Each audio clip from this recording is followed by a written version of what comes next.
I was reading about this, and one statistic just jumped out. Something like 75% of primary lung tumors in dogs and cats, adenocarcinoma. It's a huge number, isn't it? Really highlights why this is such an important topic for anyone with a dog or cat. Absolutely.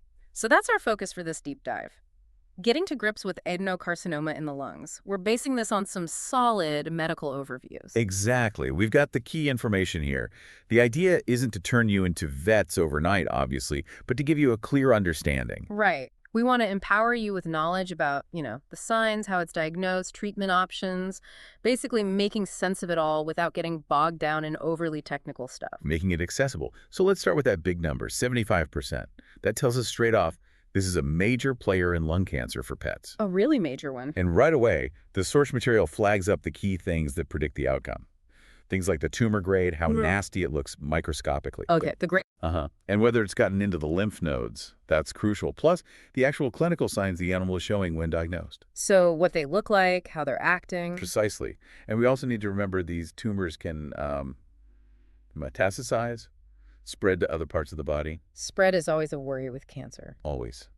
And there's also this connection sometimes to something called hypertrophic osteopathy. Oh, yeah, you mentioned that, where the body makes extra bone. That's the one. Usually in the legs, it's a sort of reaction to the lung tumor. Yeah. And it can be quite painful for the animal. Wow, so a lung issue causing bone problems, that's unexpected. But who usually gets this? Are there specific dogs or cats more at risk? Well, there are some patterns. In dogs, it's about 1% of all cancers they get. So not incredibly common overall, but significant for lung tumors. Okay, 1%. And age. The average age is around 10 years old. 10, maybe 11. Older pets, then? Generally, yes. Right. As for sex, it's a bit mixed. Some reports lean towards females maybe being slightly more common, but overall, there isn't a strong sex link. Interesting. What about breeds? That's where we see a bit more of a trend. It seems medium to large breeds are, let's say, overrepresented. So your bigger dogs. Yeah, I think labs, goldens, boxers, dogs of that sort of size seem to pop up more often in the statistics. Got it. And what about cats? Is it the same picture? Actually, no. It's less common in cats than in dogs. Oh, really? Yeah. The average age is maybe a touch older, closer to 11 or 12 years. But interestingly, unlike dogs, there's no obvious breed predisposition in cats. Any breed can potentially be affected. Okay, so rarer in cats, slightly older, no specific breed. Good to know. Now, the really practical bit for owners, what are the signs? What should you actually be watching for at home? Good question. It helps to split the signs into two groups, sort of. There are signs directly from the tumor in the lungs. Like a cough. Exactly. A non-productive cough one without any phlegm is really common in dogs. Over half of them might have it. Also, difficulty breathing or seeming out of breath, that's dyspnea. Dyspnea. Okay. Sometimes that dyspnea can even be caused by air leaking into the chest cavity, which is called a pneumothorax. That sounds serious. Can be. Other signs are just breathing really fast tachypnea or, more alarmingly, coughing up blood. Hemoptysis. Right. Coughing up blood would definitely be a red flag. A big one. Yeah. Then there's the second group of signs, the paraneoplastic ones. These are more indirect effects of the tumor. Indirect? How so? Like lameness, for instance. This could be because the cancer has spread to the bones, or it could be that hypertrophic osteopathy we talked about, the abnormal bone growth. That happens in both dogs and cats. So lameness could be linked back to the lungs. It could. Yeah. And in cats, there's a very specific, quite unusual thing called lung digit syndrome. Lung digit. You mean like fingers and toes? Exactly. A cat might suddenly become lame because a metastasis, a piece of the lung tumor, has actually lodged and started growing in one of the bones of a toe. No way. So a sore toe could be the first sign of lung cancer in a cat. It absolutely could. It's a well-recognized connection and something vets look out for. Wow. Okay, what other indirect signs are there? You might see increased drinking and urination, polyuria, polydipsia. That can happen if the tumor messes with calcium levels, causing hypercalcemia, or sometimes it produces hormones it shouldn't. Right, messing with body chemistry. And sometimes just a persistent fever with no obvious cause. Okay, so it's quite a range of possibilities. What might a vet actually find during an exam? Would it be obvious? Not always, especially early on. An animal might seem perfectly fine, no obvious breathing problems at all initially. Makes it tricky. It does.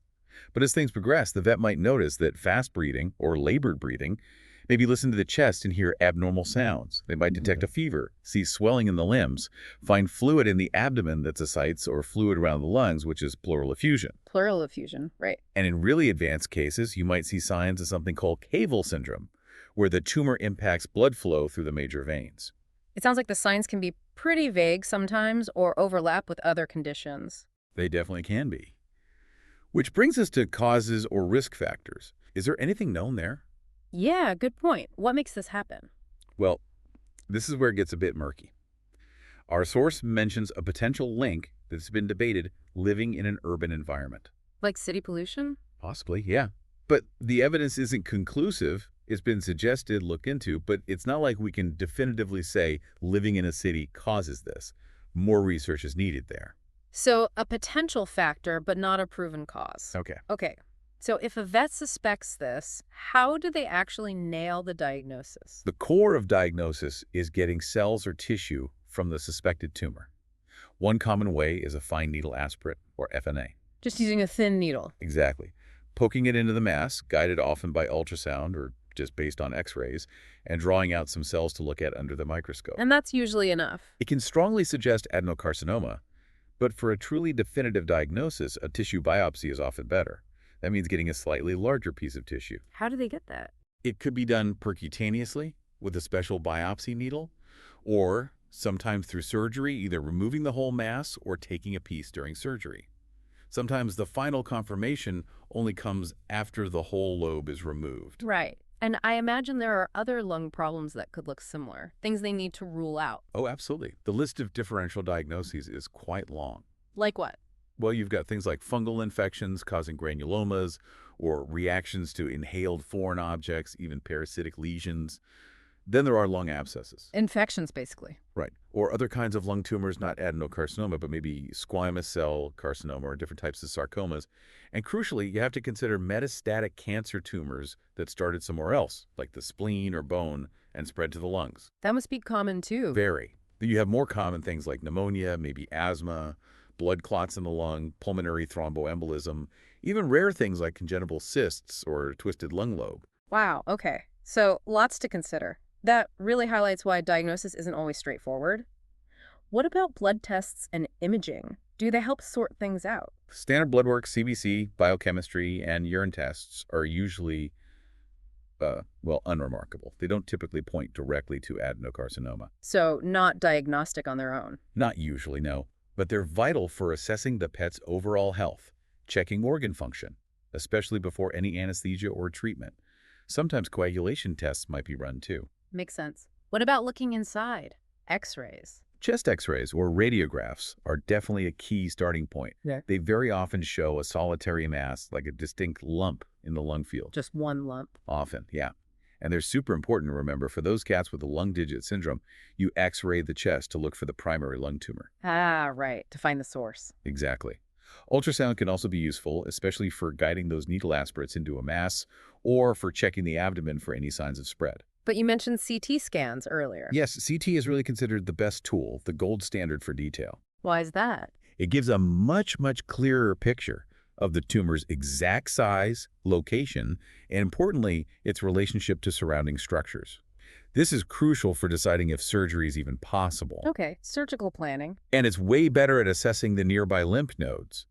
The source says about 93% accuracy for lymph node assessment via CT. Plus, it's more sensitive for detecting small metastatic spots elsewhere in the lungs or body. So CT really gives the full picture for staging the cancer. Pretty much. It helps you know exactly what you're dealing with. Does it matter where in the lungs the tumor is? There are some tendencies. In dogs, it seems to favor the right caudal, that's the lower back part, and the accessory lobes. Okay, right side mostly in dogs. Yeah.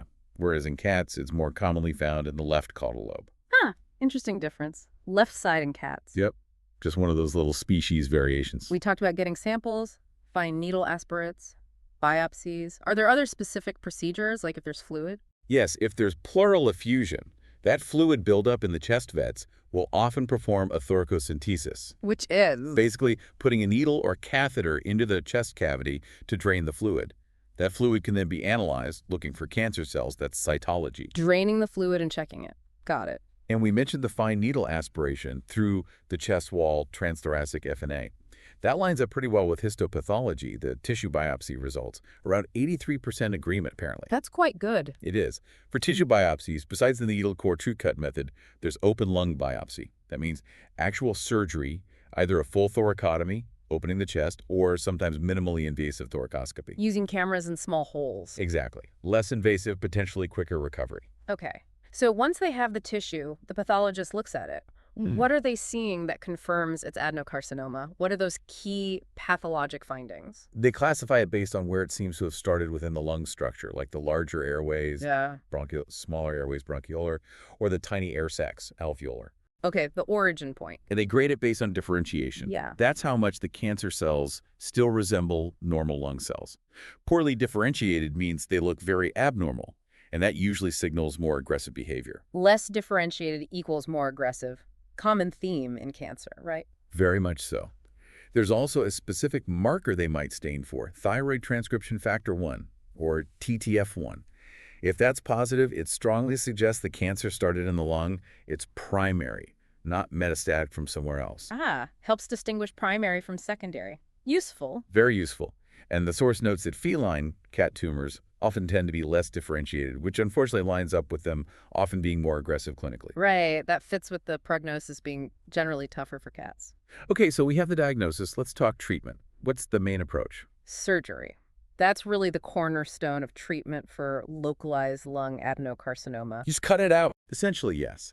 The goal is to remove the entire affected lung lobe, a lobectomy.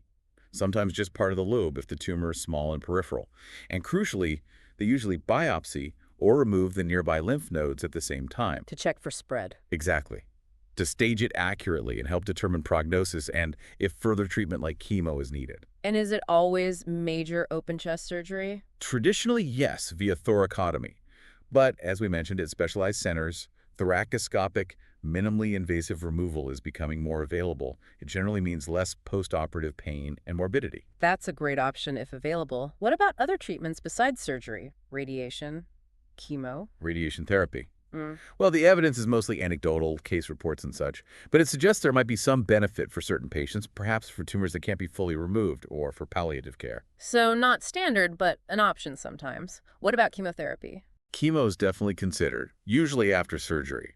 It's most often recommended if the tumor was high-grade or poorly differentiated, or if those lymph nodes came back positive for cancer spread. So for the more aggressive cases, basically. Right. Or if there's that malignant pleural effusion, that cancerous fluid buildup, sometimes chemo drugs are put directly into the chest cavity, intracavitary chemo. Ejecting it right where the fluid was. Precisely. Yeah. To try and slow down recurrence of the fluid. And what drugs are we talking about? Any specifics? Several have been used. Vinorelbine is one that gets mentioned because it seems to concentrate well in lung tissue, and there's been some reported success. Okay, vinorelbine. Others include drugs like doxorubicin, cisplatin, carboplatin, letoxantrone, vindicine. These are more traditional chemo agents used across various cancers. Sometimes platinum-based drugs or gemcitabine are suggested as potentially more effective options. So quite a few possibilities. Yeah, and also tacernidine phosphate palladia, that's targeted therapy, a tyrosine kinase inhibitor, which has shown some promise in individual cases too. Palladia, right. But it's really, really important to stress. Chemotherapy comes with risks and side effects.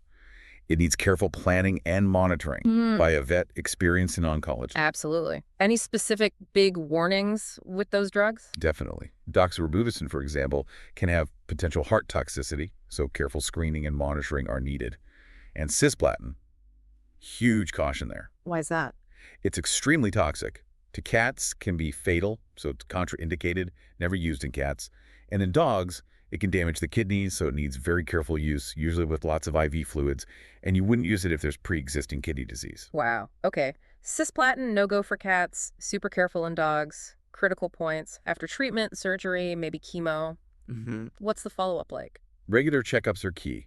The general recommendation is often for repeat chest x-rays, say every 3 months or so, particularly after completing a couple of chemo cycles, to monitor for any recurrence or spread. Keep an eye on the lungs. Exactly. And if the pet is on chemo, blood counts, CBC, need checking before every treatment to ensure the bone marrow is handling it.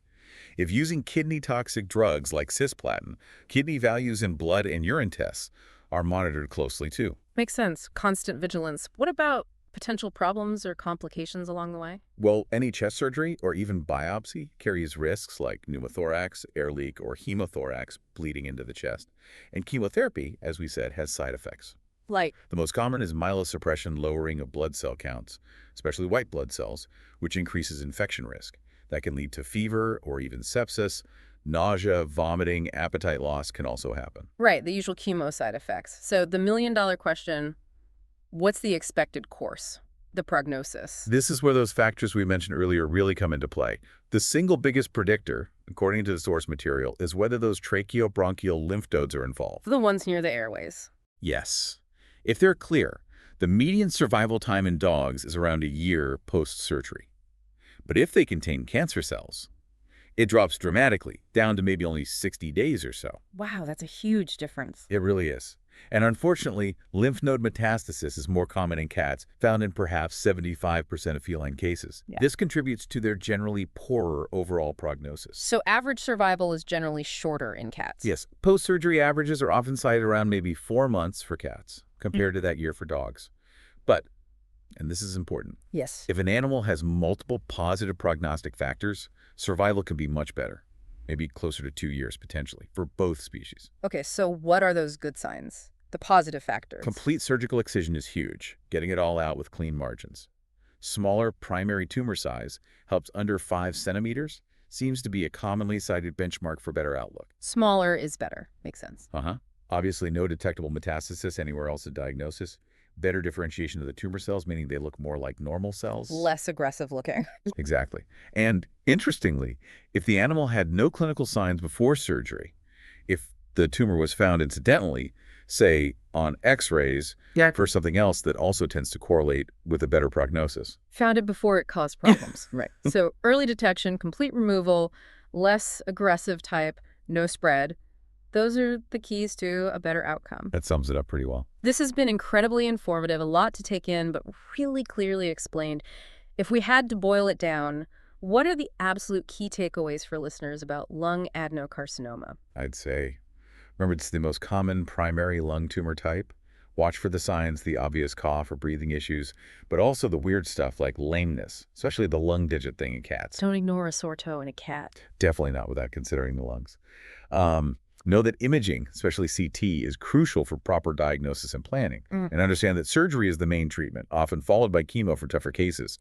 Prognosis varies hugely based on those factors like spread and tumor grade. Excellent summary. And hopefully having this information helps you, the listener, feel more prepared, more observant, and better able to partner with your vet if this ever becomes a concern for your pet. Absolutely. You know, it makes you wonder, though, that potential environmental link, even if unproven, what other subtle things in our pets' lives might be playing a role in these kinds of conditions, things we don't even think about?